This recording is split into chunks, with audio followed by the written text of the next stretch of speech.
Bueno, vamos a comenzar con la primera mesa, una mesa donde van a hablar 4 profesionales desde diferentes puntos de vista sobre el suicidio, sobre sus causas y condicionantes. Una mesa muy interesante, ya veréis, donde yo creo que se va a poder abarcar este tema, el tema del suicidio y del sufrimiento, pues desde muchos puntos de vista. Y para empezar, va a comenzar Justo González Pérez, que es enfermero especialista en salud mental. Además es profesor de la Universidad Católica de Ávila, de la asignatura Enfermería de la Salud Mental. También supervisor del complejo, supervisor de cuidados psiquiátricos del complejo asistencial de Ávila, y también miembro de la Asociación Española de Enfermedades de Salud Mental. Y bueno, cuando quieras, Justo, pues puedes comenzar tu intervención. Hola, buenos días. Bueno, pues en primer lugar quería agradecer a la organización de estas jornadas por invitarme a participar en esta jornada tan importante, ¿no? Os voy a hablar desde el punto de vista de enfermero. Me voy a centrar en las personas y me voy a centrar en el entorno social. Fijaros que las tasas de suicidio están aumentando y por primera vez en el año 2021 han superado a las 4.000 personas fallecidas. Ante esta situación, ¿no?, también como enfermero, os puedo contar que 50-60% de las personas que están ingresadas en la unidad de agudos están ingresadas por ideación autolítica, por intentos autolíticos.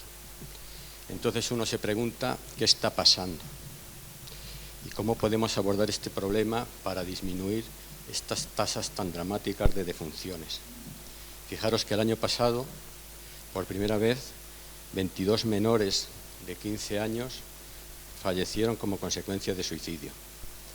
Pero no os voy a abrumar con cifras, ¿no?, sino poner la realidad para que podamos reflexionar acerca de ella. Es una realidad compleja, multifactorial. No se puede simplificar el suicidio. El suicidio es un continuum que va desde la ideación hasta que la persona se quita la vida. Y intervienen factores individuales, culturales, económicos y sociales, que es en lo que me voy a detener también para reflexionar sobre ello. Y esto también es importante, es un problema de salud pública. No es un problema solo de la salud mental, de los profesionales de la salud mental. Tiene que estar implicada toda la sociedad, desde los profesionales de la salud, pero también las autoridades, la política, la educación, la sociedad en general, las fuerzas de seguridad, todos los equipos de intervención, es decir, toda la sociedad. Y si no, estas tasas de suicidio no van a bajar. Y otro tema también importante es el tabú y el estigma hacia la enfermedad mental. La enfermedad mental se aborda desde el desconocimiento. Entonces, el estigma aísla a las personas que en un momento dado necesitan pedir ayuda, se sienten aisladas. Una idea que os quiero transmitir es que hablar del suicidio salva vidas. Y las personas se sienten abrumadas, aisladas, y no tienen a alguien, es una olla a presión que está a punto de estallar, y a veces el tener a alguien para comunicarle ese vacío existencial es súper importante. También existe un miedo hacia perder la razón, un miedo antropológico hacia la locura. Por eso también la enfermedad mental se queda un poco ahí. Decimos que el suicidio es el elefante que está en la habitación y nadie quiere ver. Os decía que me voy a centrar en las personas, ¿no? Y para muchas personas hay situaciones de crisis que lo viven con gran angustia y con mucho sufrimiento. Y en esa realidad de esas personas pues intervienen, se afectan necesidades básicas, se afectan problemas legales, dificultades económicas, dificultades familiares, que provocan en esa persona esa situación de aislamiento y de sufrimiento. Eso, como os decía, esa sensación de callejón sin salida, y en un momento dado esa persona opta por evitar ese sufrimiento, que quiere dejar de ser una carga para los demás. y opta por quitarse la vida. Ese es el drama existencial que existe también. Y fijaros, el entorno social, ¿qué influencia tiene el entorno social en la actualidad? Y decía, ¿qué está pasando, no? Cuando trabajamos en salud mental y vemos esa avalancha de casos, esas personas que han perdido la esperanza, ¿no? Entonces el entorno social ejerce una presión muchas veces que es innecesaria y es evitable. Se nos exige ser felices, fijaros esta reflexión, y si no lo somos es por nuestra culpa. Hablamos de la baja tolerancia a la frustración, sobre todo en las personas jóvenes, ¿no? Esa vida, la vida, no es una vida idílica, no es un camino de rosas. Y si es un camino de rosas está lleno de espinas. Claro que hay momentos para disfrutar, pero hay momentos para plantearse el sentido, el dar un sentido a nuestra existencia. Las creencias, los valores, ¿no? Definimos en la enfermería los valores y las creencias, dar un sentido, un propósito a la vida, construir una vida. Ante una persona que tiene un riesgo de suicidio no se le puede hablar de felicidad, sino que hay que hablar de sus problemas y de cómo solucionar, cómo establecer expectativas y abrir puertas. Sigo con los determinantes sociales, ¿no? Que influyen tanto en la manera de presionar a las personas, ¿no? Las condiciones de vida desfavorables, hay evidencia de que aumentan los suicidios, el desempleo y sobre todo en las personas vulnerables. Lo que comentaba antes, ¿no? Esos determinados valores instaurados en la sociedad, ¿no? Como la felicidad, la belleza, la salud incluso. Pues todos tenemos que ser felices, pues no, la vida, hay momentos de felicidad y momentos de que hay que agarrarse a los valores, a los proyectos de vida.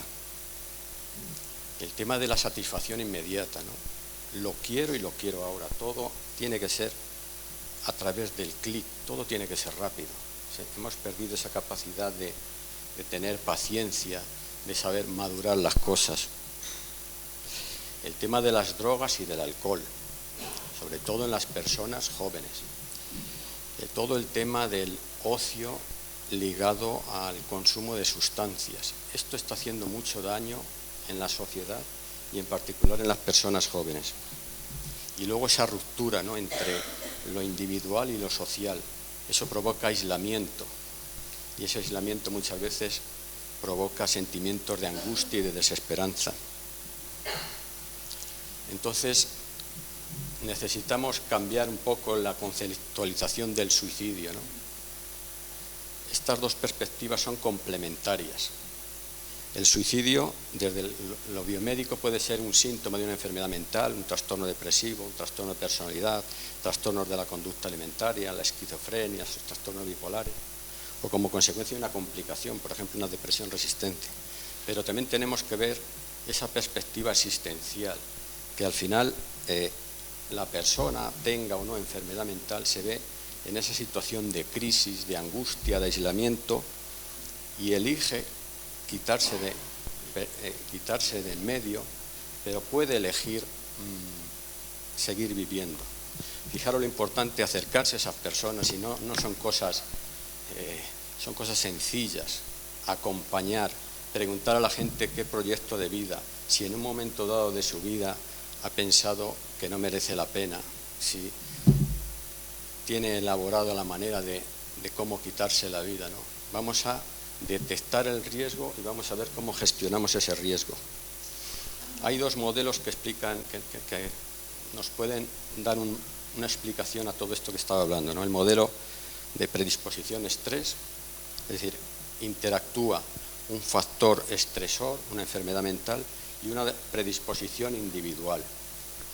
El pesimismo, la desesperanza y la impulsividad, que son rasgos de la conducta suicida.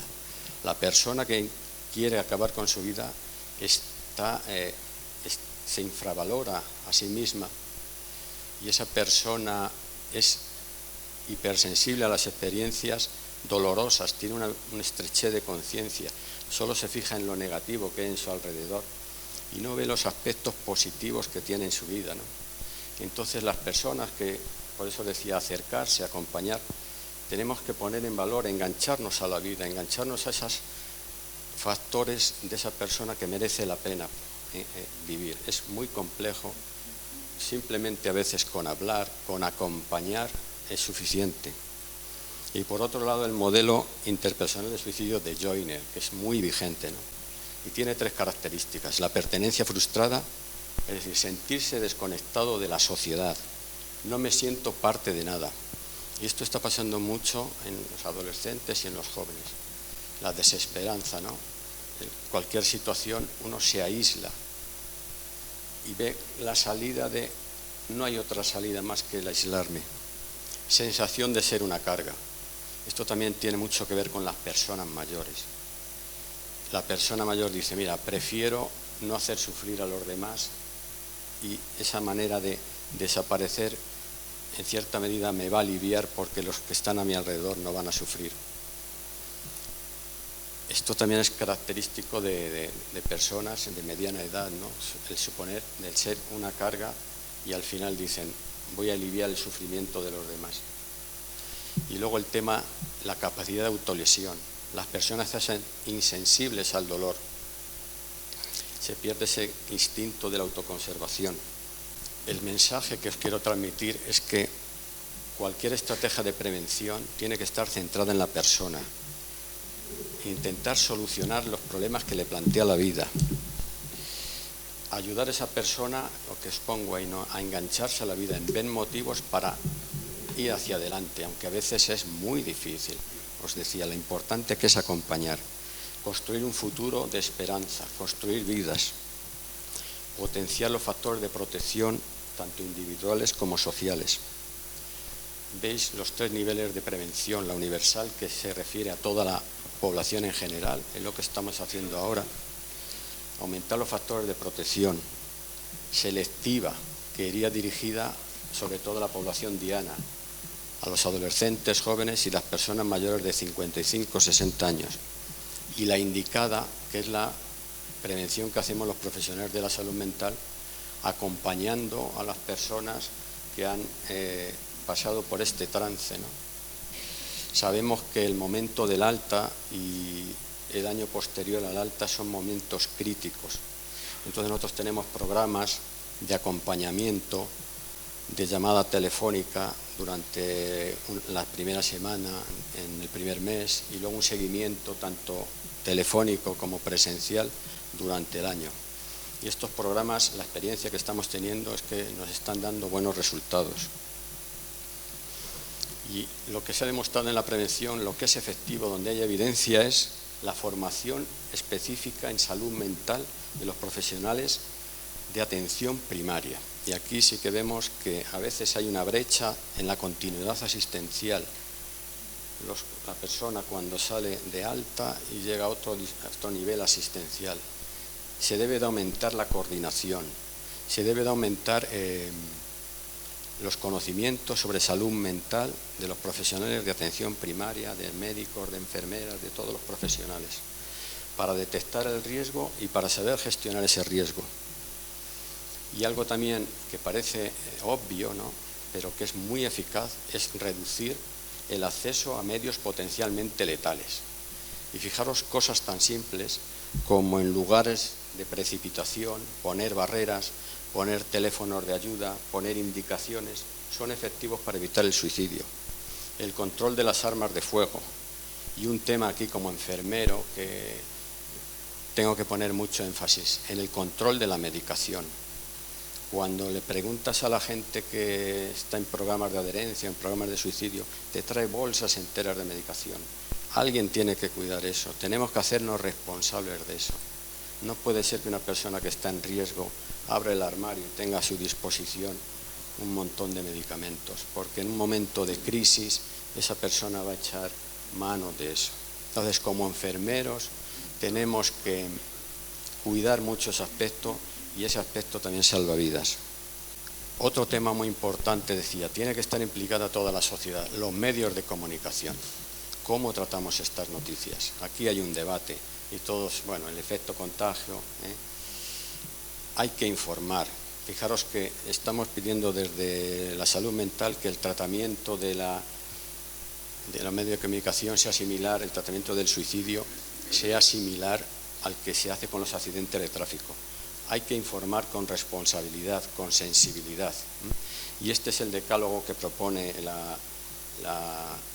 Ministerio de Sanidad, la Organización Mundial de la Salud. Informar sí, pero con sensibilidad. Cuidar el lenguaje, siempre digo a los alumnos, las palabras sí que importan y en este contexto mucho más. Alejarse del sensacionalismo, muchas veces damos detalles que son innecesarios, los medios de comunicación. Cuantos menos detalles mejor.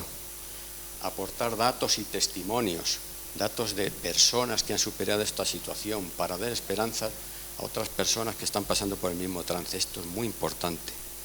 Hay muchos mitos acerca del suicidio. No simplificar una realidad que es muy compleja. Cuidado con las redes sociales. Informar desde una perspectiva positiva y siempre ofrecer puntos de anclaje, ¿no? ¿Dónde puedo obtener ayuda en un movimiento de crisis? Pues esto es todo. Acabo con una frase del presidente de la Asociación Española del Suicidio, ¿no? Que a mí me gusta mucho, ¿no? Y nos dice que no se trata tanto de prevenir el suicidio como de promover la vida. Muchas gracias.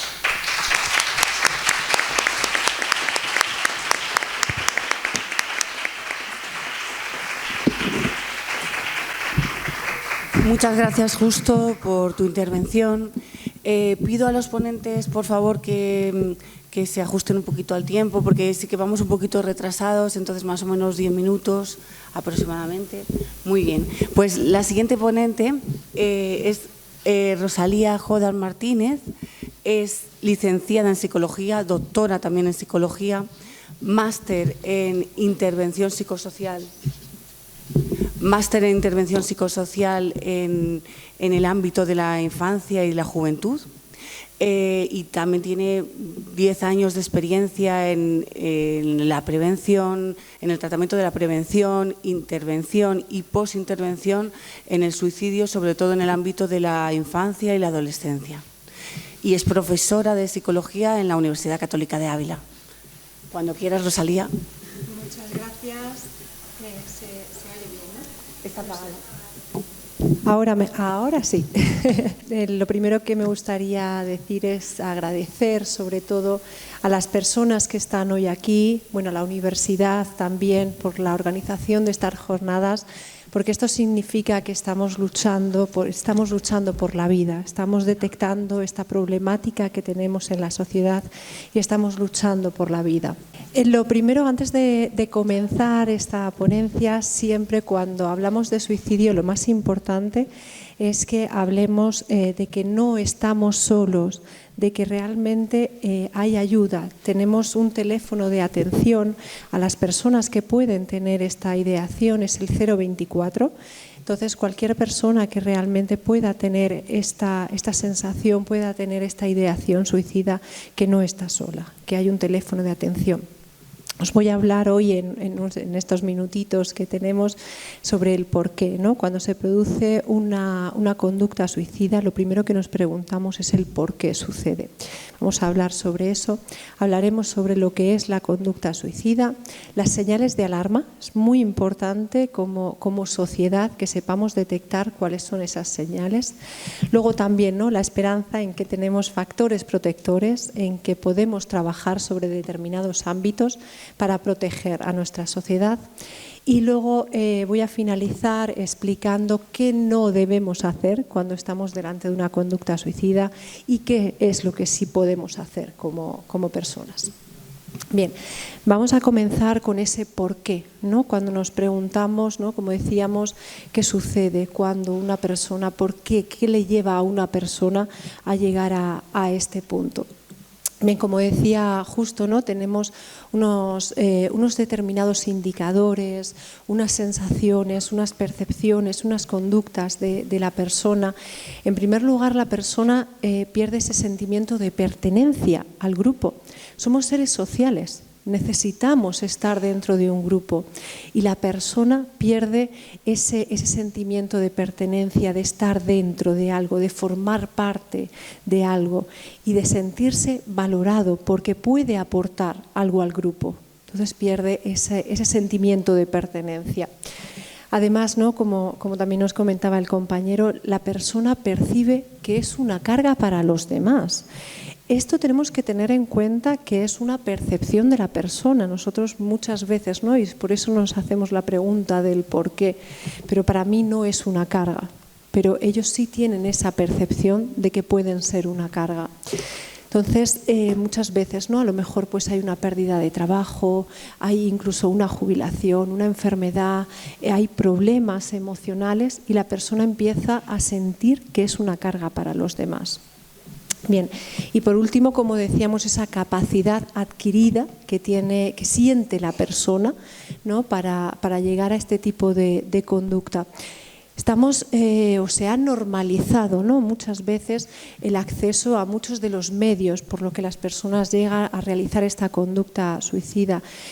Como nos decía, ¿no? Justo el que cada vez hay un acceso mucho más fácil a la medicación, el consumo de psicofármacos. Actualmente España es uno de los más altos, el acceso a los psicofármacos. Entonces se está normalizando el acceso a los medios para poder llegar a esa conducta. Además sabemos, ¿no? que si una persona que ya lo ha intentado previamente, además aumenta la probabilidad de que lo vuelva a intentar. Entonces estamos normalizando unas sensaciones, unas situaciones y además se está normalizando o se pierde, ¿no? Por decirlo de alguna manera, se pierde ese miedo a la muerte, ¿no? Ya no se vive, sino que se normaliza el llegar a la muerte. Bien, pero ¿qué hay detrás de todo esto? Todavía no hemos conseguido, ¿no? Quizás responder a ese por qué. ¿Qué tenemos detrás de todo esto? Pues finalmente la persona lo que tiene es una necesidad de acabar con el sufrimiento.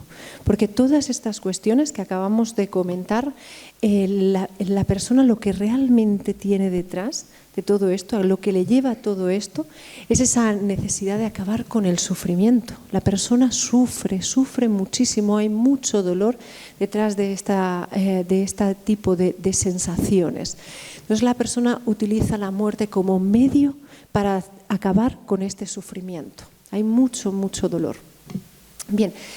Además, tenemos que hablar de que dentro de la conducta suicida tenemos diferentes aspectos, diferentes conceptos que tenemos que conocer para poder entender todo lo que conlleva una conducta suicida.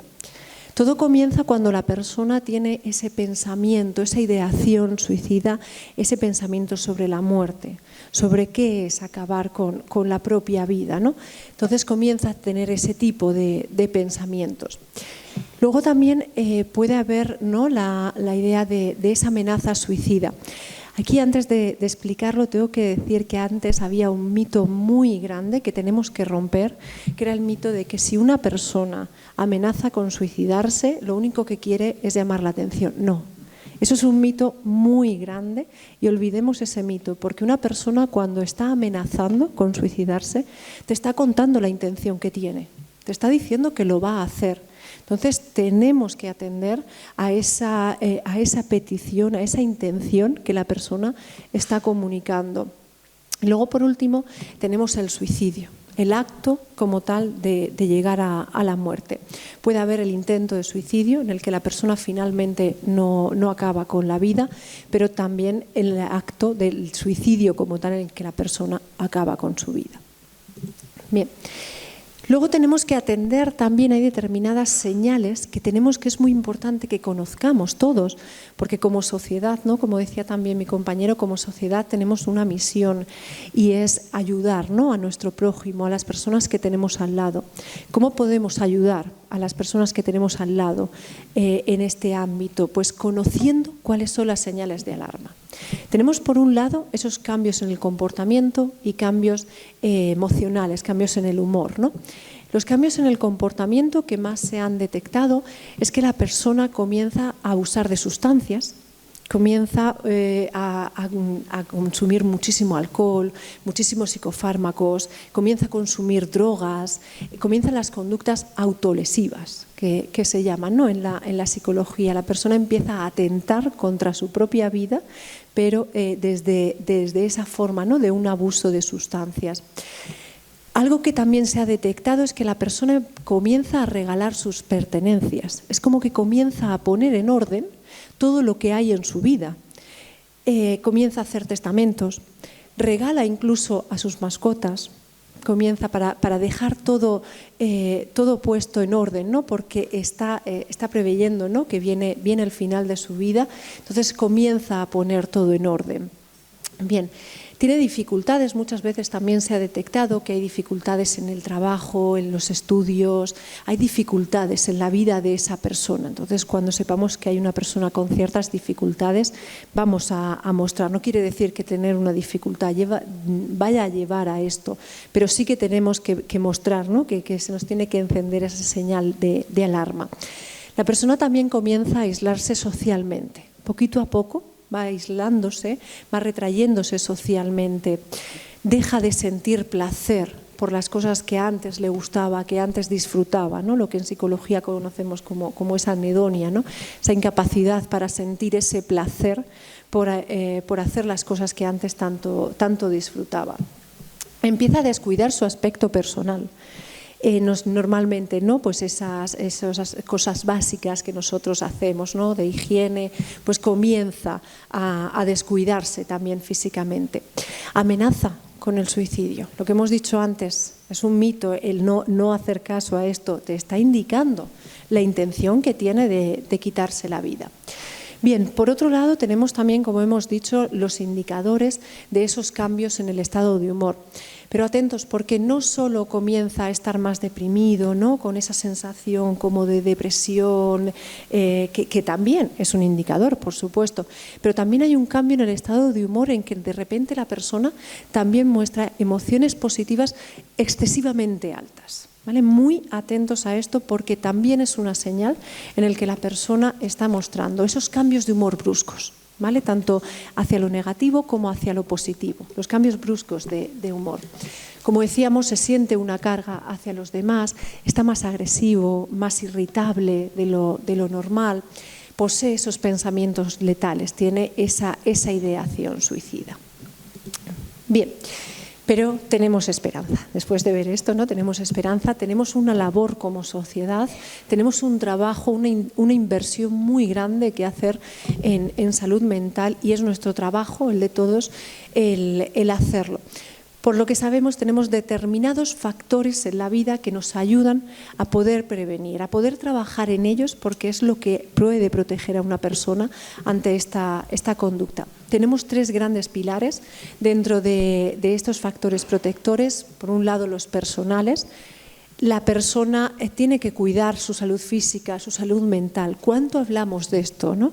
Y no lo decimos porque sí, ¿no? Los profesionales de la salud no lo decimos porque sí, sino porque sabemos que detrás hay un cuidado a uno mismo. Entonces es muy importante esa buena alimentación, el deporte, ¿no? El invertir también en salud mental. No pasa nada porque una persona en un momento determinado de su vida no se encuentre bien. Todos tenemos problemas, todos tenemos momentos buenos, pero también momentos malos. Y no pasa nada porque en ese momento se busque una ayuda, porque lo que estás haciendo es invertir en tu salud.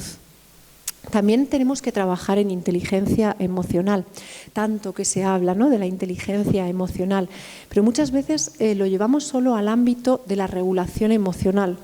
Pero para poder llegar a regular nuestras emociones, primero tenemos que conocerlas. Yo muchas veces le digo a mis alumnos, ¿sabemos diferenciar entre la tristeza o sabemos diferenciar entre lo que es el enfado? Muchas veces tenemos que hacernos también este tipo de preguntas porque primero tenemos que saber detectar qué emoción estamos sintiendo para poder regularla posteriormente. También otro de los factores importantes es el afrontamiento positivo. ¿Qué es el afrontamiento positivo? Es cuando tenemos un problema y sabemos afrontar ese problema.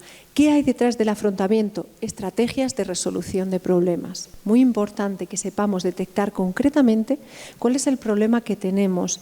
Sepamos llegar a diferentes alternativas para poder solventarlo, para al final elegir la más útil. Porque una de las cuestiones que sucede en el suicidio es que la persona tiene esa visión de túnel, ¿no? Que solo ve una posible solución. Entonces también el tener capacidad para resolver problemas, esa capacidad de afrontamiento positivo, de enfrentarnos a la problemática, nos permite ver diferentes soluciones a esta problemática. Luego también hablábamos antes, ¿no? Como una de las señales de alarma es que había una baja autoestima. ¿Cómo se trabaja la autoestima? Lo que hay detrás de la autoestima es un autoconcepto. ¿Cómo nos valoramos a nosotros mismos? ¿Qué valor nos damos a nosotros mismos? Tenemos que querernos también a nosotros mismos para poder llegar a una buena autoestima, para poder llegar también a querer a los demás, también nos tenemos que querer a nosotros mismos. Y luego, dentro de los factores personales, lo último es la flexibilidad cognitiva. Perder esa visión de túnel. Muchas veces, ¿no?, vamos mirando que solo hay un camino, una solución, pues tenemos que abrir, ¿no?, para poder ver otras posibilidades, otros caminos, otras posibles soluciones que tenemos. También tenemos los factores familiares. Qué importante es la familia, cuánto hablamos de la familia, pero es que estamos viendo que va mucho más allá de lo que muchas veces se dice, ¿no? La familia es muy importante, el apoyo familiar. Se ha demostrado, ¿no?, que el vivir en pareja, el tener el matrimonio, tener los hijos, sobre todo cuando los hijos son pequeñitos, también actúa como factor protector. Finalmente, esa conexión familiar, esa unión que hay entre todos. Y el tercer pilar son los factores sociales, esas competencias prosociales, el sentir que estás dentro de un grupo, el sentir que estás aportando antes al grupo, lo que hablábamos antes, el sentimiento de pertenencia al grupo es fundamental. Por eso las conductas, las competencias prosociales ayudan a sentirse dentro de ese grupo. La identidad cultural, el tener arraigo dentro de tu cultura. Ese apoyo social. Necesitamos, como hemos dicho antes, somos seres sociales y necesitamos tener en nuestro entorno a los demás. También se ha demostrado que tener trabajo es un factor protector. Y por último, pero no menos importante, hay estudios que nos han demostrado que la religión, y más concretamente la religión católica, es un factor protector. Tenemos que entender que no protege per se del suicidio, pero sí es un factor que nos está permitiendo tener ese sentido de la vida. Nuestra religión católica nos permite tener sentido de la vida, nos permite sentir dentro de nuestra comunidad, nos permite sentirnos valorados por nuestro Señor, nos permite sentir que estamos aportando algo a nuestra comunidad. Bien. Y antes de finalizar, comentar, ¿no?, qué podemos hacer y qué no podemos hacer cuando estamos delante de una persona con una conducta suicida. Bien, tenemos que evitar el juzgar a la persona. Es muy importante que no juzguemos, aunque no entendamos qué es lo que está sintiendo la persona, pero podemos acompañar a la persona. No desvaloremos a la persona, aunque no lo entendamos, decir: vale, no pasa nada, no entiendo cómo puedes llegar a sentirte, pero estoy a tu lado, estoy aquí. Entonces no juzguemos lo que la persona está sintiendo, porque la persona lo siente, lo está sintiendo de verdad. Bien, no hacer reproches, como decimos, la persona se está sintiendo así, entonces no debemos reprochar cómo se siente. No intimidar, no exigir, no moralizar. La persona no necesita que le demos un discurso en ese momento, necesita que estemos ahí. No desafiar con frases. Hay frases que en los años, ¿no?, de intervención en este ámbito que nos comentan, ¿no?, y algunas veces, como se le ha dicho, pues no eres capaz, ¿no?, pues si lo quieres hacer, hazlo, ¿no? ¿Cuánto daño hace este tipo de frases? No desafiemos con las frases, porque como decíamos antes, una persona que lo quiere hacer, lo va a hacer. Entonces, mucho cuidado con lo que vamos a decir. Como decimos también, no realizar ningún tipo de amenaza, no dar nuestra opinión, no estamos ahí para opinar, Estamos ahí para acompañar, para tender una mano. Como decía antes nuestra rectora, que me ha gustado mucho, muchas veces es mejor no decir nada, ¿no?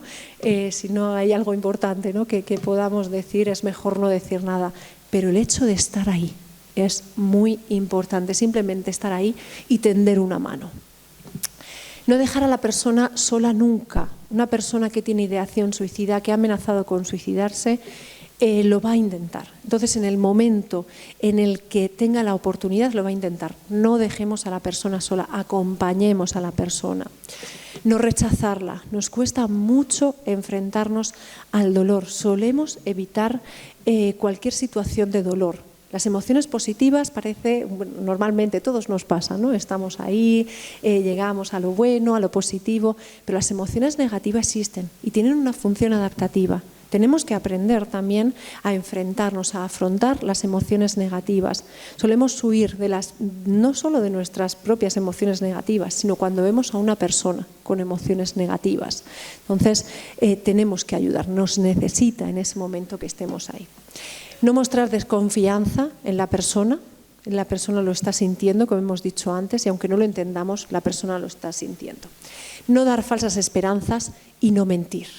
Porque no sabemos lo que va a pasar mañana. No podemos decir a la persona mañana esto se va a arreglar o mañana va a cambiar.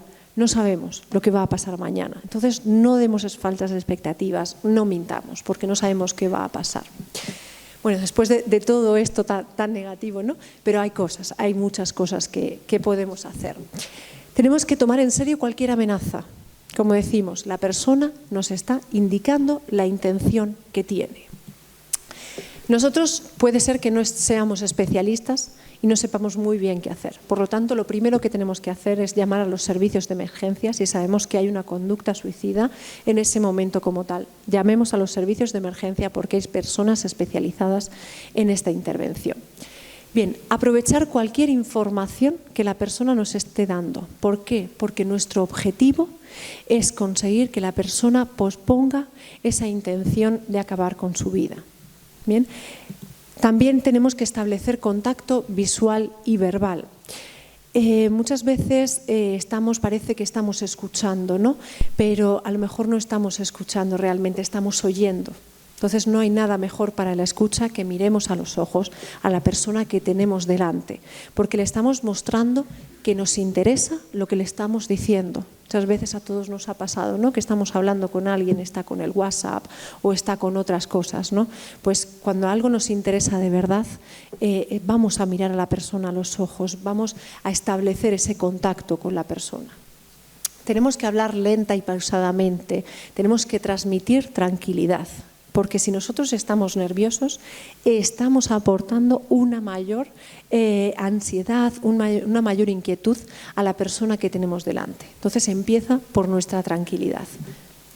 Bien, como decimos, mostrar empatía. Aunque no podamos sentir lo que la otra persona está sintiendo, pero no lo juzguemos. La persona lo está sintiendo y acompañemos a la persona que así se siente. Y mostrar una escucha activa. Vamos a escuchar a las personas activamente, vamos a dejar a un lado lo que tenemos y vamos a centrarnos en esa persona, porque la persona nos necesita. Bien, y para finalizar me gustaría terminar con una frase de San Francisco de Asís para que podamos ver, ¿no? Que no siempre podemos controlar todo lo que hay en nuestra vida, que hay cosas que podemos afrontar, que hay diferentes caminos para afrontar las cosas, pero que no siempre podemos controlarlo todo. Entonces San Francisco de Asís nos decía, luchemos por alcanzar la necesidad de aceptar las cosas inevitables, el valor de cambiar las cosas que podamos y la sabiduría para poder distinguir entre unas y otras. Bien, pues muchísimas gracias por estar hoy aquí. Muchas gracias, Rosalía.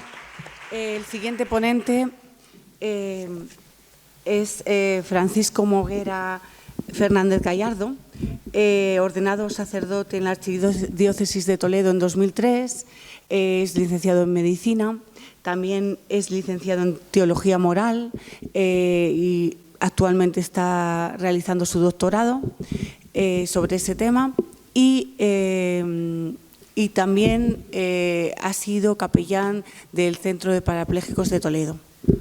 Muchas gracias, cuando quieras. Bueno, en primer lugar es dar un poco la visión, ¿no?, teológica sobre el sufrimiento humano, y deberíamos partir de un punto de partida que nos pueda ayudar a ir comprendiendo, ¿no?, el sentido del sufrimiento. Debemos partir primeramente de que la vida es un don, es un regalo de Dios, y en segundo lugar descubrir de nuevo pues esa doble dimensión del ser humano, de la persona humana, una dimensión corporal y una dimensión espiritual, el alma. Y como base de todo ello, pues debemos partir, ¿no?, sobre todo pues de la desesperanza, por la cual se puede llegar a la idea de suicidio y a llegar al acto, ¿no?, del suicidio, y la falta de no descubrir, ¿no?, el sentido de la propia vida. A nivel teológico, el Papa Juan Pablo II, ya en el año 84, escribía pues una carta apostólica que nos hablaba sobre el sufrimiento humano. Daba pues unas pautas, abría la luz, ¿no?, a qué es el sufrimiento humano, en qué consiste el sufrimiento humano. Esta carta apostólica se llama Salvifici Doloris, y lo que quería llegar a descubrir, ¿no?, es que el sufrimiento humano puede llevar y suscitar pues compasión, puede producir respeto, y también el sufrimiento humano atemoriza y redescubre o nos deja patente, ¿no?, que el sufrimiento humano en sí es esencial a la naturaleza del hombre. Pensamos que la vida, cuando somos pequeños, pues todo nos va a ir bien y que todo es de color de rosas, ¿no?, y que no hay ningún problema, no va a aparecer ningún problema. Pero a lo largo de la vida vamos descubriendo que hay situaciones complicadas, momentos difíciles que hemos de ir afrontando, y donde el sufrimiento va a ir apareciendo, va a ir floreciendo, situaciones que hemos de afrontar de alguna forma. La teología, la vida cristiana, ofrece una respuesta. El mundo del sufrimiento tiene una dimensión subjetiva, es un hecho personal que vivimos en primera persona y que no encontramos una respuesta a nivel humano. ¿Por qué el sufrimiento? A esta pregunta del por qué no hay respuesta ninguna, no vamos a descubrir. Por mucho que le demos vueltas, no encontramos respuesta. Pero también hay una pregunta que nos podemos formular y que nos puede ayudar para descubrir realmente para qué sirve el sufrimiento. Es decir, buscar la finalidad del sufrimiento humano. No hay porqués, no hay respuestas a los porqués, pero sí que hay respuestas para los para qués. Fijaos, en Dios espera nuestra pregunta, esa pregunta de ¿por qué estoy sufriendo? Dios espera nuestra pregunta y escucha, está atento a nuestra pregunta. Si vamos leyendo el Antiguo Testamento, vamos viendo situaciones concretas a lo largo de todas las situaciones que vive el pueblo de Israel y cada uno de los que van apareciendo en el Antiguo Testamento. Por ejemplo, Job, que nos puede dar luz, ¿no? Él, siendo inocente, pasa por el sufrimiento, porque el sufrimiento es algo inherente en el ser humano. También se puede ver como el sufrimiento que puede ser un castigo ante el mal cometido, pero si vamos releyendo el Antiguo Testamento, vamos viendo cómo ese sufrimiento tiene un valor pedagógico. Es como una prueba que nos va invitando a descubrir la misericordia de Dios, a llevarnos a la conversión. Y a través de ese sufrimiento podemos reconstruir el bien en nuestra vida. Porque, fijaos, el sufrimiento es cuando descubro que hay un mal frente a mí que no puedo abarcar, un mal que no me corresponde, que no lo quiero, que lo rechazo, porque humanamente ese sufrimiento no lo quiero, porque el ser humano rechaza ese sufrimiento. Entonces esa invitación a la misericordia de Dios nos llama a esa conversión para poder reconstruir ese bien en ese sujeto que está sufriendo. Jesucristo se nos plantea, se nos ofrece, ¿no?, como el que ha vencido al sufrimiento, y lo ha vencido de una forma especial, a través del amor. Nos dice que tanto amó Dios al mundo que le dio a su unigénito. Es la acción salvífica de Cristo. Dios actúa y le da un sentido nuevo al sufrimiento humano. Dios, a través de Cristo, muestra su amor infinito al hombre, y por su sufrimiento vivido en primera persona por toda la humanidad, entregándose en la cruz por obediencia al Padre, da un sentido nuevo al sufrimiento, el sentido de la redención. La misión del Hijo es vencer el pecado a través de la obediencia hasta la muerte, y vencer también la muerte a través de su resurrección. No nos quedamos en la muerte tiene un sentido, pero aparece una panorámica nueva, la resurrección. La misión del Hijo es liberar al hombre del dominio del pecado y de la muerte. Del pecado a través de la gracia, ya aquí a nivel terrenal, y de la muerte a través de la resurrección de su cuerpo. Y así nos abre una perspectiva nueva, nos abre a la esperanza en la vida y a la esperanza en la santidad eterna. Cristo sufre personalmente en su doble naturaleza humana y divina, y lo hace voluntaria e inocentemente. Esta es la doctrina de la cruz.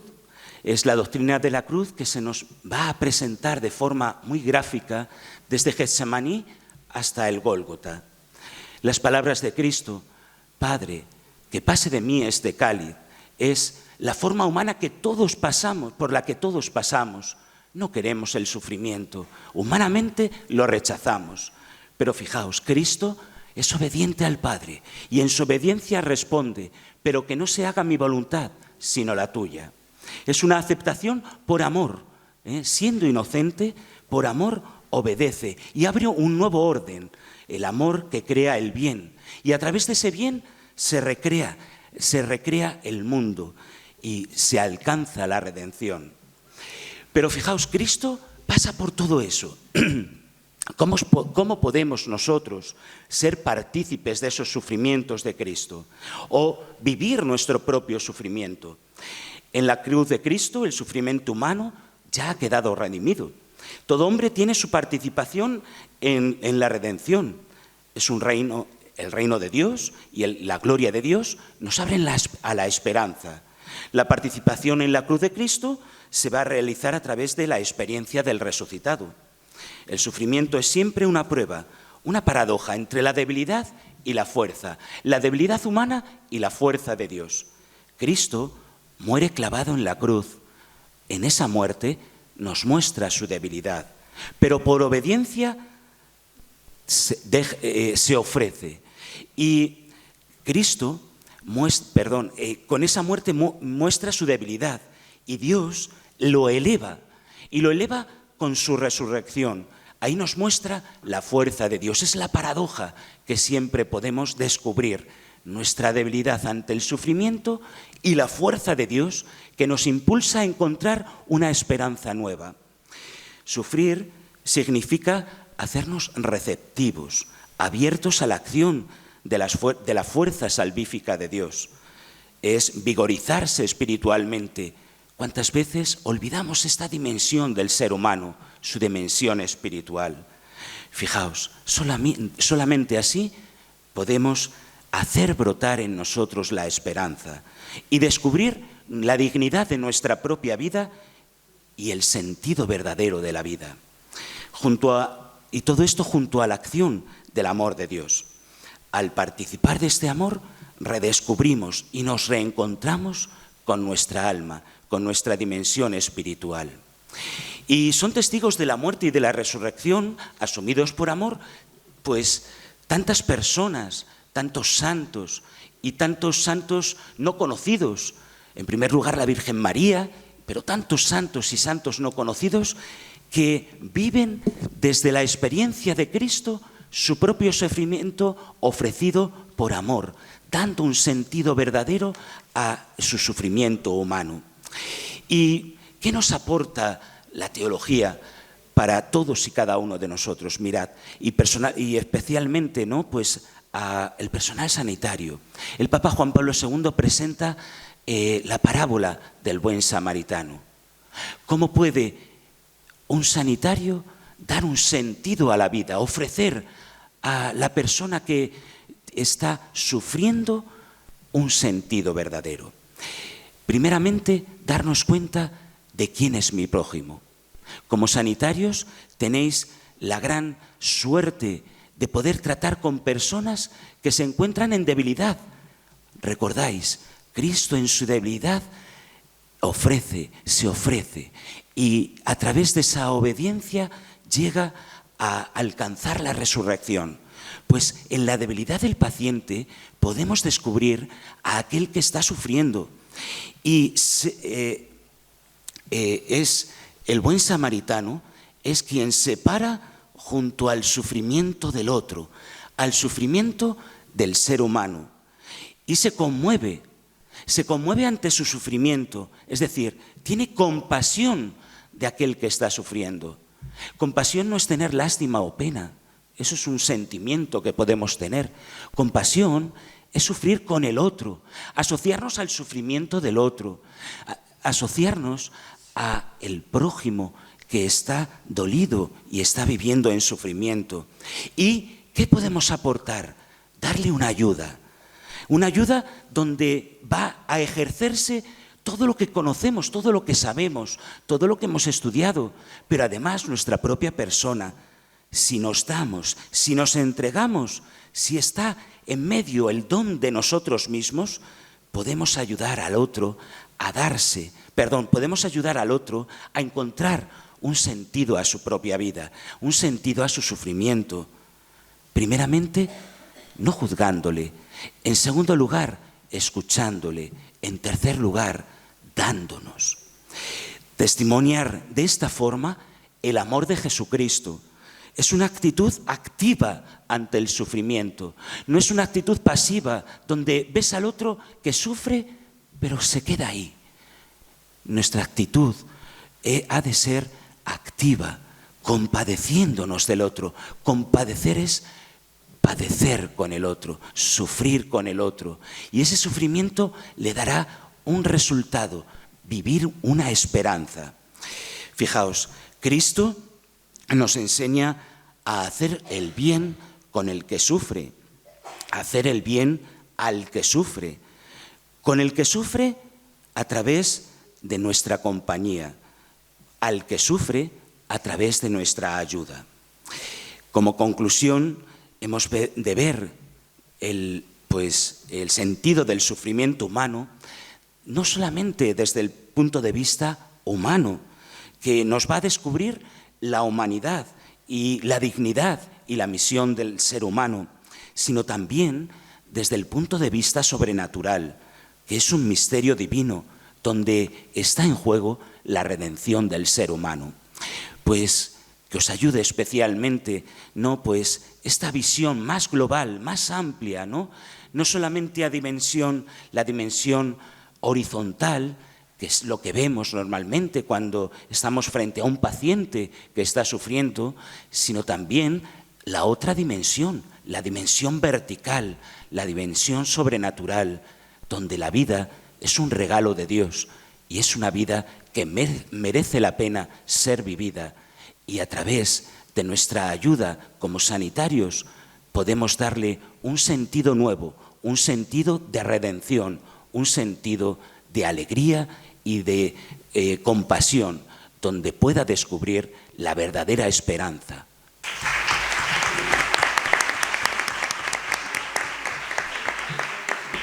Muchas gracias, Francisco. Y por último, para terminar esta mesa, el último ponente va a ser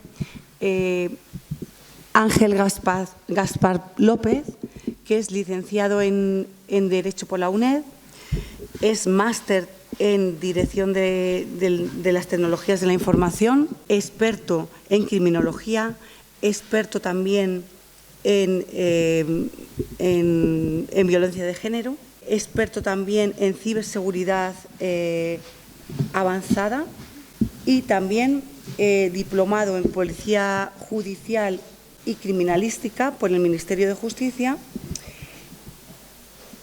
especialista en investigación tecnológica de la Policía Judicial y actualmente abogado del Estado habilitado para las fuerzas y cuerpos de seguridad del Estado en Ávila y Salamanca.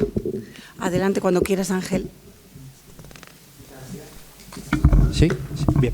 Muchas gracias, rectora, gracias por invitarnos a estas jornadas, a la Guardia Civil, a la cual yo simplemente soy un representante más. Y bueno, quiero empezar diciendo gratamente que la exposición que han hecho los ponentes anteriores no puedo estar más de acuerdo con ello y compartir un sentimiento, ¿no?, de que muchas veces nos encontramos desde la Fuerza y Cuerpo de Seguridad que se necesita un apoyo mayor por parte de los miembros de Sanidad. Y realmente hoy he visto aquí que, gratamente, que lo están exponiendo, lo están reflejando y lo están dando a sus alumnos, lo cual gratamente me parece idóneo. Y bueno, vamos a... mi exposición hoy es sobre redes sociales, menores y suicidio. Tengo que empezar diciendo que no todo en redes sociales es malo. Tiene su parte buena, como medio de información. Pero sí que es cierto que cuando las redes sociales son utilizadas masivamente por menores, estamos ante una problemática bastante, ¿cómo decirlo?, muy dimensionada hoy en día y sobre todo en el ámbito de esa relación entre suicidio y redes sociales. Esta semana Mercedes y yo hemos estado hablando por correo electrónico. Le estaba comentando que estaba de viaje en Barcelona por un motivo bastante unido a esto. Precisamente un chico se ha suicidado por un problema a través de redes sociales, el cual estaba siendo acosado, un chico que proviene de aquí de Ávila. Y esto ha ocurrido en Barcelona esta semana pasada. Podemos comenzar hablando de que a través de las redes sociales lo que es el ciberacoso. Yo creo que todos los que aquí presentes lo saben. La cuestión es, ¿somos conscientes de lo que es el ciberacoso? ¿Somos conscientes de que este uso de los medios electrónicos por parte de los menores, sobre todo de esos menores que acosan, amenazan, instigan, agreden a otra persona, son conscientes de lo que están haciendo, de esa conducta que están manteniendo con otra persona, que la están aislando de la sociedad, de la familia, a través de estos medios digitales? La gran problemática que tenemos aquí desde la Fuerza y Cuerpo de Seguridad es que cuando son menores, evidentemente tenemos que andar con mucho tiento, con mucho tacto, porque sobre todo cuando son menores de 14 años son inimputables y nos encontramos ante una situación que la parte acosada, la parte agredida, la familia, quieren justicia, busquen que se actúe contra esta situación y contra la persona que ha realizado esta agresión. Es un tema para reflexionar entre todos, sobre todo las instituciones que tienen algún tipo de proximidad o cercanía a los menores. Tenemos que tener claro que a través de las redes sociales el insultar, el denigrar a otra persona, sobre todo cuando son menores, hace que este menor se esté exponiendo a una situación en la cual acaba muchas veces tomando una decisión que es luego irreversible. Las personas, los chicos, las chicas que de una manera o de otra hostigan a la víctima, muchas veces no son conscientes hasta dónde están llegando con esa agresión, con esa amenaza, con esa continuidad en el tiempo a través de las redes sociales, a través de este medio en el cual estamos tranquilamente en nuestro domicilio, en nuestra casa, en la calle, detrás de una pantalla, no estamos frente a frente, ¿no? Muchas veces me han dicho padres, dice, a mí mi abuelo, mi padre me decía, hijo, cuando llamen a la puerta, si no conoces, no abras. Yo lo traslado un poco aquí a las redes sociales, ¿no?, a Internet. Hablamos, nos relacionamos con personas que no conocemos, que no sabemos quién está al otro lado. Luego hablaremos de algún tema real que Ávila no está exento por ello. Las formas en las que se está dando a través de las redes sociales este ciberacoso siempre suele ser a través de envío de mensajes ofensivos. Se trata de ridiculizar a la otra persona. En muchas ocasiones amenazas y coacciones con el objetivo de conseguir algo a cambio. Cuando el menor se ve en esta tesitura, al final suele ceder, se va manteniendo esa situación en el tiempo, todo se va agravando, cada vez la situación es más complicada, más difícil. Pero aquí hay que tener en cuenta quiénes son las partes implicadas en este aspecto. Tenemos por un lado primero al acosador, que es la persona que hostiga, persigue, denigra, viola la intimidad. Y cuando digo viola la intimidad, engaña muchas veces. Nos hemos encontrado casos en los que se ponen en contacto dos chicos, da igual el sexo, y la persona que está en el otro lado le engaña o la engaña diciendo que ha conseguido un vídeo, una imagen, hackeando la cámara del teléfono, lo cual suele ser mentira, pero el niño o la niña se lo cree, le pide fotografías, le pide dinero, le pide multitud de cosas, si no quiere que esa fotografía, esos vídeos salgan públicamente. Al final el niño o la niña acaba accediendo a enviar esas imágenes, a quitar dinero a los padres, a dejar de ir al colegio, a encontrarse en una situación que hay un cambio conductual en el niño y en la familia. Por eso la familia es muy importante en este aspecto. Cuando observa que hay un cambio radical en la actitud de ese niño o de esa niña, que ha pasado de ser una persona extrovertida a ser una persona introvertida, que no sale de su habitación, que no se junta con sus amigos. Entonces, todo esto, al final, en esa familia, en ese menor, genera una sensación de inseguridad y de miedo. Otra parte implicada importante, creo que la más importante, es la víctima.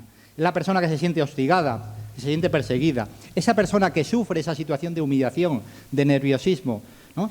Al final acaba teniendo una conducta de aislamiento total de la sociedad en general e incluso de la propia familia. Acaba teniendo rasgos depresivos, sentimientos de indefensión y además incapaz de controlar la situación. Incapaz de controlarlo. Estos síntomas son los síntomas que por parte de las personas allegadas tienen que ser detectados de alguna manera. Pero no podemos dejar de lado una tercera persona, el espectador. Es esa persona que tiene conocimiento de esos hechos, de manera directa o indirecta, que no hace nada, que toma una actitud pasiva, que no ayuda, que no comunica, ¿no? Cuando lo ideal sería que hiciera algo, ¿no? Que pusiera esa situación en conocimiento de algún adulto, de alguna persona, de algún profesional, de la salud, de la fuerza de seguridad. Por eso es importante vuestra misión como miembros del servicio sanitario, muchas veces detectar estas situaciones. La información no verbal es muy importante. Nosotros desde la Fuerza de Cuerpo de Seguridad, cuando tenemos un contacto directo con el menor, las leyes nos obligan a que siempre haya un adulto delante, padre, madre o tutor. En muchas ocasiones pedimos permiso a ese padre, madre o tutor para que nos dejen estar a solas con el menor cuando hemos detectado alguna situación de este tipo. Ahí es cuando el menor se abre a contarnos realmente lo que le está sucediendo. Tenemos que entender que la victimización que se está dando a través de las redes sociales es un problema también de salud mental, un problema que al final acaba en depresión y muchas ocasiones en comportamientos suicidas. Y casos de esto en esta provincia, Ávila, una provincia pequeñita, española, también ocurren y han ocurrido casos. Ahí veis, investigan el suicidio de una joven tras sufrir un infierno de acoso en las redes sociales durante 6 meses. 6 meses donde la familia no tuvo conocimiento de nada, pese a darse cuenta, o mejor dicho, no darse cuenta, que el menor o la menor en este caso había cambiado toda su actitud, toda su forma de vida, toda su forma de ser, de contacto con todas las personas que le rodeaban. Tercer intento de suicidio del menor de 13 años que sufre acoso escolar. Si lo vuelve a hacer, no habrá otra. El problema de todo esto es llegar tarde. El problema de todo esto es no llegar. Una adolescente se suicida en Jaén después de denunciar hasta 4 veces que sufría acoso. Yo me llevo las manos a la cabeza cuando me encuentro que una persona puede denunciar hasta 4 veces que sufría acoso y nadie hace nada. Creo que la sociedad en su conjunto, las instituciones en particular, estamos para ayudar, no para ser meros mecánicos cuando llega una situación de esta y simplemente recoger una denuncia o tratarla médicamente y al siguiente paciente o al siguiente denunciante. Hay que ir más allá de todo esto. Antes he comentado que en España la edad mínima legal para poder aplicar la ley penal son 14 años. De ahí para abajo son inimputables. Nos encontramos con estas situaciones. Es una situación contradictoria tener a una familia con un menor en esta situación que pide justicia cuando la otra parte es un menor de 14 años que es irresponsable a todas luces ante la ley. Pero evidentemente ahí no podemos ir más allá. Sí podemos ayudar, a lo mejor de otra manera, desde otro punto de vista, desde las instituciones, para que evidentemente ayudar a ese menor, a esa niña, a sobresalir, a salir de esa situación y a continuar su vida. Las redes sociales son un chupete emocional. Se introducen en ellas, buscan información, buscan amigos, buscan lo que no quieren, perdón, buscan lo que no tienen, ¿de acuerdo? Y al final ese menor acaba desarrollando una identidad que no es la suya, es la de la otra persona que está en el otro lado de la red social, pensando que es un niño de 14 o 15 años y es un señor con 45 y con bigote. Esto ocurre, por desgracia ocurre. Y ha ocurrido aquí en Ávila. Entonces acaba habiendo un desajuste, como dice ahí, entre la realidad y la pantalla. Hablo con un chico, con una chica a través de redes sociales, le cuento mis penas, mis problemas, todo, ¿no? Y coincidimos en lo mismo. ¿Realmente sabemos con quién estamos hablando en el otro lado de la pantalla? ¿Te conectan a otras personas? Sí, pero nos desconectan de nosotros mismos, de nuestra realidad social, de nuestra vida, de nuestra familia, de nuestros amigos. Por eso es muy importante lo que he comentado anteriormente, de esa parte, de esas personas que forman parte como meros espectadores, de hacer algo por esas personas antes de que lleguen a ocurrir una desgracia, de la cual luego es totalmente inevitable. Ahí tenemos recortes de prensa de la provincia de Ávila. Prácticamente he actuado en todas ellas. Me voy a detener en una. Pone, detenido en A Coruña un individuo acusado de manipular sexualmente a una menor en una operación dirigida desde Ávila. Esto ocurrió hace año y medio, donde una niña de 14 años contacta con otra niña de 14 años, se cuentan sus penas, se cuentan su vida, y la otra persona al final resulta ser un individuo adulto que acabó viniendo aquí a Ávila a buscarla para llevársela. Esa niña llevaba 8 meses sin ir a clase. Tuvo una conducta suicida de ir a la estación de trenes y tirarse cuando pasaba el tren. Sabía todos los horarios de todos los trenes. Conseguimos pararlo, conseguimos detener al individuo. Y tengo que decir, ante esta situación, que la mejor condecoración que tuvimos de este caso fue la invitación al cumpleaños de esa niña. La propia madre nos llamó por teléfono y nos dijo que nos quería invitar a su cumpleaños. Esa es la mejor condecoración. ¿Qué hacer frente al ciberacoso? Evidentemente, tenemos que trabajarlo desde el hogar. Cuando nos encontramos con familias desestructuradas, con familias que se centran en su trabajo, que dejan a los niños solos. No estoy criticando nada, la sociedad es así, pero evidentemente tenemos que cuidar de nuestros hijos, tenemos que cuidar de nuestros menores, ¿no? Y podemos hacer algo más, podemos ayudarles, podemos ir más allá de lo que estamos viendo en el día a día, cuando vemos conductas en nuestros menores que cambian radicalmente. En el colegio exactamente igual, ¿no? ¿Por qué no se puede denunciar ante un colegio? Claro, los profesores están para ayudar también. La cuestión es que el niño, la niña o la persona que es tercera en este caso, ¿por qué no lo dice? Coméntaselo al profesor. Tu amiga, tu amigo está pasando esto. Vamos a ayudarle. Por supuesto, las instituciones, qué duda cabe, que deben estar siempre alertas ante cualquier tipo de indicio de estas características. Ustedes que van a formar parte de una institución tan importante como es la sanidad, y yo a la que represento, en este caso, a la Fuerza y Cuerpos de Seguridad. Hay que buscar darles ese apoyo, darles una solución, antes de que el asunto vaya a más. Esto lo podíamos englobar en este apartado del control social, ¿no? Donde el control social informal, que es esa parte del control donde se engloban a la familia, a los amigos, ¿no? Tiene que funcionar. Si ese control social informal no funciona, evidentemente la cosa se agrava. Pasaríamos al siguiente control, al formal, donde las instituciones públicas, la fuerza de seguridad, sanidad, psicólogos, etcétera, ya tienen que actuar más directamente ante una situación ya posiblemente irreversible. Pero hay que actuar, hay que trabajar, hay que evitar que vaya más. Evitarlo, bueno, yo creo que esto, cualquiera de los que estáis aquí en el foro, de los alumnos, tenéis mucho conocimiento, porque estoy seguro que todos tenéis algún tipo de redes sociales. Y sabéis controlarla. Es importantísimo mantener los perfiles de las redes sociales en modo privado y no se tienen. Cualquiera puede acceder a ellos.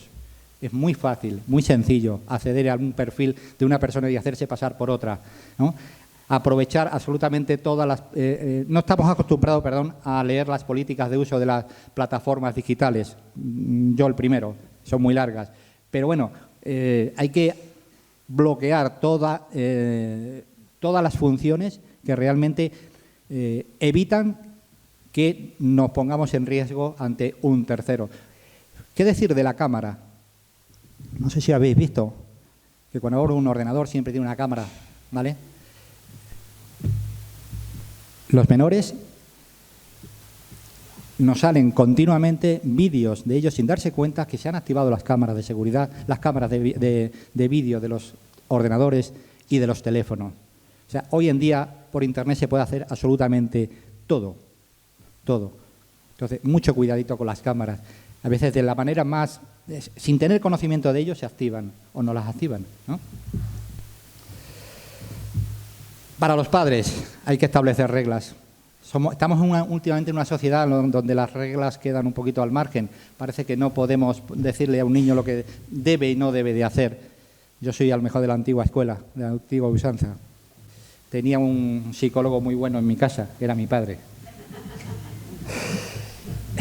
Entonces, evidentemente, las reglas son importantísimas y las reglas se tienen que poner si queremos realmente proteger a nuestros hijos. No se trata de poner reglas para recortar derechos, sino para ayudar y, evidentemente, evitar que pasen todas estas situaciones. Bueno, no quiero extenderme más porque creo que estamos ya fuera de horario y nada más. Muchas gracias por todo.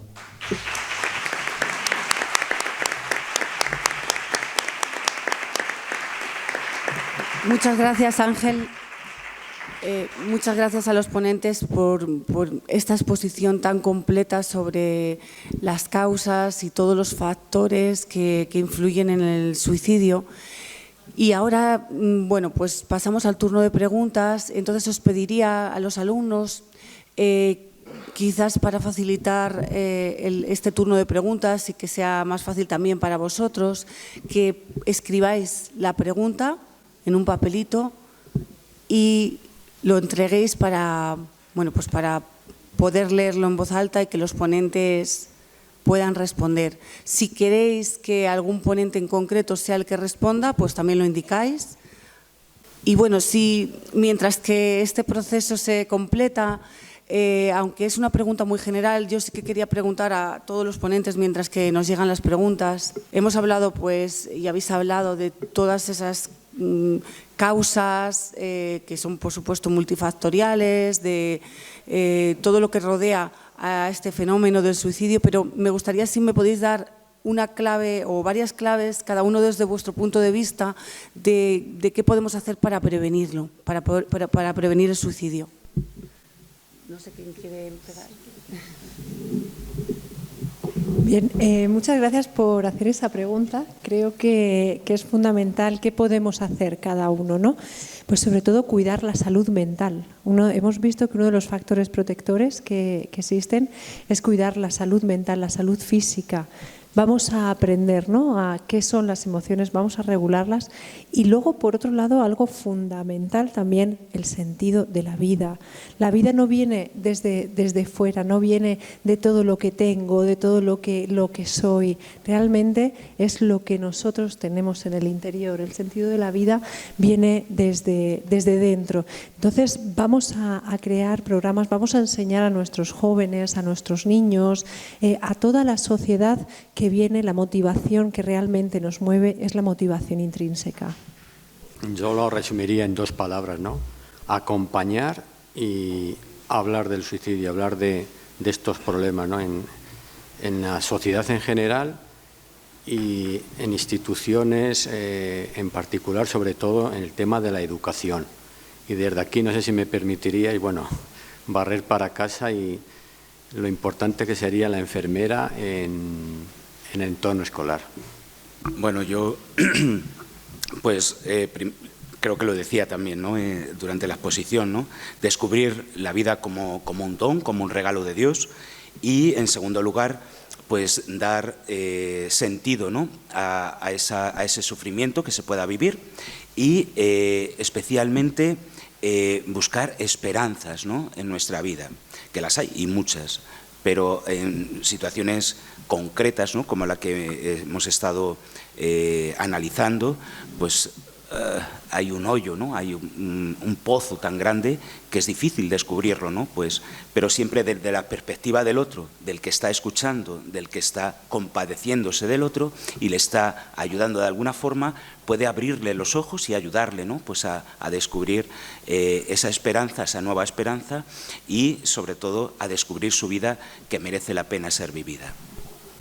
Bueno, nosotros desde la Fuerza y Cuerpo de Seguridad creo que lo principal es no culpabilizar y no victimizar a la persona que está sufriendo esta situación. Evidentemente, estoy seguro que no quiere o no querría estar en ella y lo único que pretende es salir, con lo cual es ayudar y no culpabilizarla. Bien, una pregunta para Ángel Gaspar. ¿Hasta qué punto es legítimo eximir a un menor de 14 años en materia de ciberacoso si es capaz de cometer un acto de semejante maldad? Y otra pregunta, ¿sería factible un cambio en el Código Penal? Perdón, la primera parte no la he escuchado bien. Sí, la primera parte. ¿Hasta qué punto es legítimo eximir a un menor de 14 años en materia de ciberacoso? Exhibirle en redes sociales. Eximir. Ah, eximir, perdón, vale. Bien, evidentemente la ley penal en España es la que es. Los menores de 14 años son inimputables, ahí no podemos hacer nada como Fuerza y Cuerpo de Seguridad, salvo que el gobierno de turno decida modificar la ley. Actualmente lo único que podemos exigir a los menores de 14 años es responsabilidad civil por el daño causado. No nosotros, evidentemente, la autoridad judicial, nosotros simplemente nos exponemos, nos dedicamos, digamos, a exponer los hechos y buscar indicios y pruebas para, si la autoridad judicial lo cree oportuno, hacer la reclamación civil que considere en función del daño producido, pero nunca penal, nunca penal. Bien, otra pregunta creo que también para Ángel. Si un menor de 14 años no es responsable, lo serán los padres. ¿No se les imputa a ellos? ¿No debería haber más control y responsabilidad por parte incluso del gobierno, escuelas, padres para permitir tecnología a menores de 14? Sí. Bien, creo que va un poco a colación a la pregunta anterior. Un menor de 14 años es irresponsable. ¿Exigir responsabilidad penal a los padres? No, no se puede. Por la ley actual no se puede. Solamente por la vía de la responsabilidad civil. En temas ya de modificación de la ley, evidentemente yo ya no puedo entrar, eso le corresponde al Gobierno y sin más. O sea, los padres son inimputables igualmente, penalmente hablando. Son los que se van a hacer cargo, evidentemente, de la responsabilidad civil del menor, si no, el menor no va a poder hacer frente a ello. Eso está claro. Con lo cual, evidentemente, algún tipo de responsabilidad, no quiero decir responsabilidad, ¿no? Algún tipo de apoyo, no sé cómo explicarlo. Los padres, evidentemente, tienen ahí una situación difícil y complicada, porque tienen que hacer frente a una situación que en la mayoría de los casos ellos tampoco han querido. Gracias. Bien, en este caso dirigida hacia mí, nos dice que nos preguntan, ¿todas las personas que se suicidan tienen trastorno? No, tenemos que decir que no toda persona que se suicida tiene un trastorno mental. Hay determinado tipo de enfermedades mentales que pueden aumentar el riesgo de que una persona llegue a la conducta suicida, pero no todas las personas que se suicidan tienen trastorno mental. Otra pregunta para Francisco. Si en el hospital de tetrapléjico hay suicidio, ¿qué les ayuda para tirar hacia adelante? Bueno, desde mi experiencia en el hospital, os puedo comentar, ¿no?, en los 7 años que he estado, cómo ha ido incrementándose el número de pacientes, ¿no?, que han venido allí al hospital producto de suicidios, ¿no? ¿Y cómo lo afrontan? Pues yo puedo reducirlo a 2 cosas, ¿no? Personas que en parte tenían... bueno, respecto al suicidio, ¿verdad? Claro. Vale, normalmente lo afrontaban de una forma agresiva, ¿no? Es decir, no han conseguido lo que querían, eliminar el problema del sufrimiento. Y ahora, además, agravado con el sufrimiento actual, pues de no poder caminar. Entonces, es un proceso muy lento, ¿no? Yo os puedo decir cómo yo he ido tratando, ¿no?, a ese tipo a todos esos pacientes, ¿no? Primeramente desde la escucha, ¿no? Iba todos los días, me acercaba a ellos, hablaba con ellos.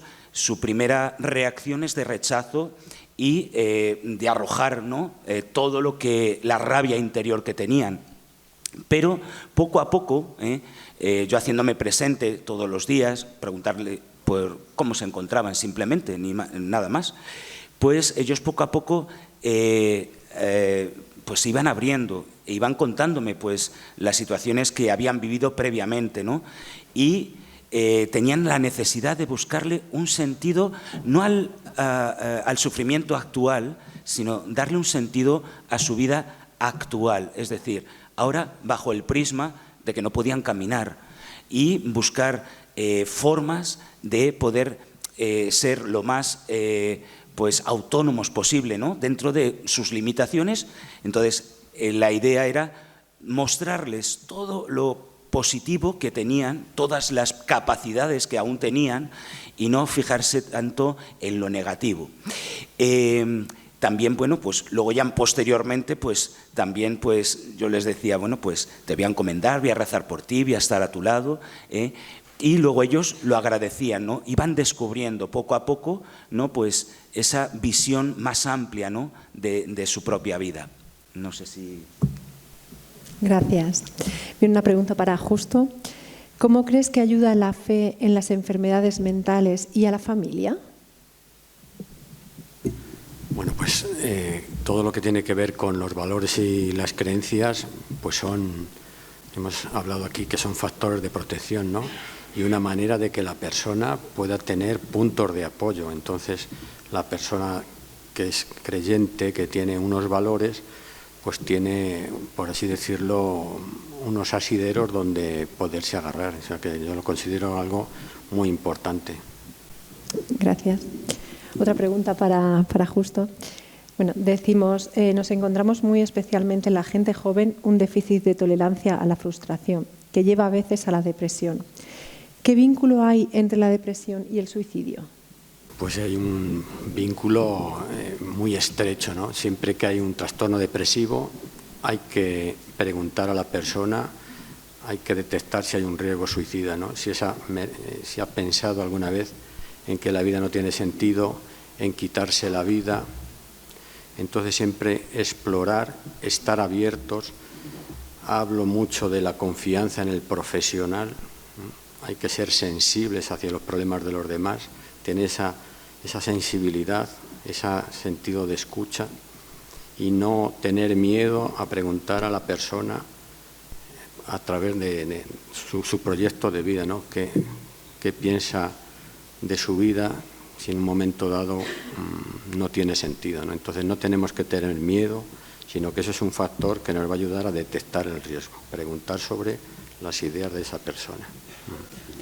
Correcto, sí, en el trastorno depresivo, sobre todo el trastorno depresivo mayor, es el que más incidencias tiene en esta conducta suicida, sobre todo porque detrás de una depresión suele haber esa anedonia que hablábamos antes, esa incapacidad para sentir placer, suele haber también aislamiento social y hemos estado viendo que son de los síntomas, de las señales de alarma que nos están diciendo que puede llegarse a una conducta suicida. Bien, pregunta en este caso para mí, dice, ¿crees que el suicidio es evitable? Podemos trabajar como conductas preventivas, como hemos dicho antes, podemos trabajar desde la prevención, no hay mejor intervención que una buena prevención. ¿Cómo podemos hacerlo? Pues también antes, ¿no? Como decía justo, la incorporación de profesionales de la salud mental, enfermeros, psicólogos, ¿no? También dentro de los centros escolares, dentro de la atención primaria.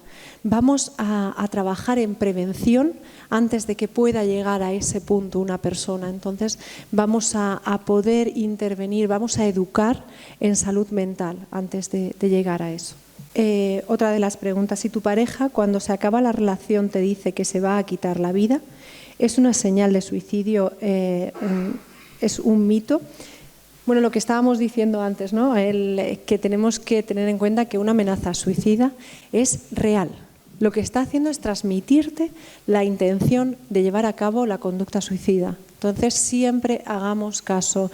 Cuando una persona te dice que se va a suicidar, no está llamando la atención, no quiere buscar otra cuestión, te está diciendo que se va a suicidar, te lo está anunciando. Por lo tanto, por favor, hagamos caso a cuando una persona nos dice que se quiere suicidar. Si queréis aportar algo más en esto. Vale. Bien, y la última pregunta, ¿qué diríais a una persona que ha tenido que vivir el suicidio de una persona cercana? ¿No va dirigida a nadie en concreto? Bueno, pues sobre todo acompañarla, ¿no? Y hacernos cargo de ese dolor, ¿no? Y estar ahí y simplemente el acompañamiento y cualquier cosa que necesitéis, ahí estamos, ¿no? Yo solo diría eso. Sí, yo añadiría también, ¿no? el que no es culpa tuya. Cuando un familiar, una persona cercana, ha llegado al acto suicida, decir que no es culpa tuya. Porque lo primero que una persona suele sentir, las personas que hay alrededor suelen sentir mucha culpa. Y hay que entender que no es culpa de la persona que está alrededor. No sé si hay alguna pregunta más. Si no, bueno, si no, damos por concluido este turno de preguntas. Muchas gracias. Muchas gracias a todos los ponentes.